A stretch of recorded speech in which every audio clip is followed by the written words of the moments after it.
This one's mainly for the guys since it is Mental Health Awareness Month, and I know that there is a real thing about this male loneliness epidemic going on. We all get lonely, gentlemen, okay? And really, I guess this goes for anybody. We need to keep our peace of mind, right? We should want to be somebody that is welcoming to others, right? Wanting for somebody to be with us and them wanting to be with us are two separate things. And if somebody is telling you that they're not interested, while that might suck, or if you're in a relationship that ends and you didn't want it to end, that might suck, okay? But that is the person telling you that they're not interested. It's important to remember that if somebody is not responding, you need to sort of get the hint. We need to respect other people's boundaries, and while it might suck, you might really want somebody who doesn't want you there. Then why are we fighting so hard to be there? I've wasted so much energy in the past on, getting fixated on, I could try to fix this, that, or the other. And if it's meant to be, it'll be. It's important to remember that. I've heard a lot of people talking about, like incels and stuff like this, right? And here's the thing. Everybody can find love. It doesn't matter what you look like. You could be the most attractive person aesthetically on the outside, but if your personality is shit, then that's why you're not getting a relationship. It's not the woman's fault. It should never become this dumb bitch or whatever. Like, that is never okay. Somebody can be a 10 physically, but if their personality is like a 2 or below, let's call it what it is, 5, 6 or below, right? Then that's going to change things. Ugly people find love. Everybody can find love. You just have everybody's inherent value as a human is just there. However, to make sure that you're being a lovable person. Getting rejected sucks, okay? But I mean, you have to ask multiple people out in order to get a person to say yes, right? And that's okay. But you can't give up too easily. You can't give up on bettering yourself as a person. You can like what you like what you like. Sometimes we're the problem, Sometimes our attitude sucks. Sometimes the things we do suck. And that doesn't mean that the person is irredeemable, but that should also be taken into account when wondering, I don't know why people don't want to date me or whatever. And it's like, again, you could be a 10 and have a personality that makes nobody want to deal with you, and that's not everyone else's fault.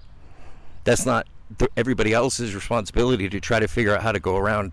That's your responsibility. That's everybody, that's each individual's responsibility to make sure that we're respecting the boundaries of others. And if you get rejected by one person, that can't be the end of the world.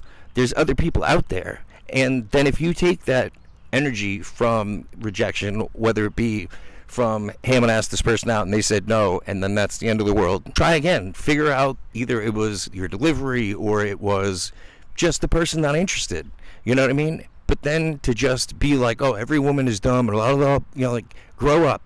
Man up. All of these people are watching Andrew Tate and all these other people that are telling them that it's everyone else's freaking fault that they're having, troubles getting, relationships. But the bottom line is, everybody can find love. You have to make sure that you're being somebody that others want to be around. It doesn't matter what you look like. You just have to be a good person. You have to have a positive attitude. And, some sage advice that I can pass along.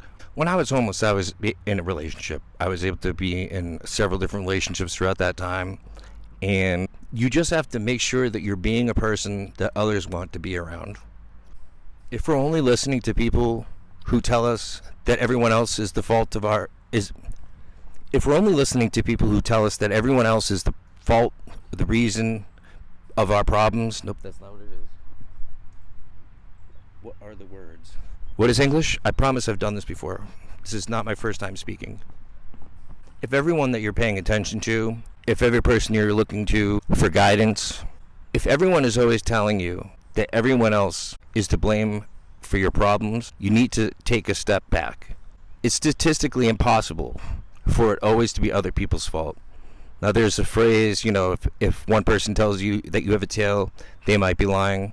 But if like 5 or 10 people tell you that you have a tail, it might be worthwhile to check if you have a tail. Just because one woman broke your heart, I mean, listen, I've been in many relationships that have been extremely detrimental, and it's taken a lot of work to get over it. However, don't give up hope. Because I think it's when people give up hope that it really becomes an incel thing, because then you just start a whole self-fulfilling prophecy of if everybody's telling you that it's everyone else's fault, then you never take a look at yourself and your own behaviors. You're being led astray. And then these are the same people that are going to turn around and charge you $1,000 each month to listen to them wax idiotic about things that, they're only saying because they're getting paid. Andrew Tate is a fucking disgrace of a man. He's a sex criminal. And do you really want to base your worldviews around the thoughts of a sex criminal? Because if you do, then I'm pretty sure you should be on a list. And I've got my eye on you. Listen, we have no control over our past, but we can make our future ours. It's important to make sure that we're addressing all of our problems so that we can avoid unnaturally dying of natural causes. Kiss my whole ass, motherfucker.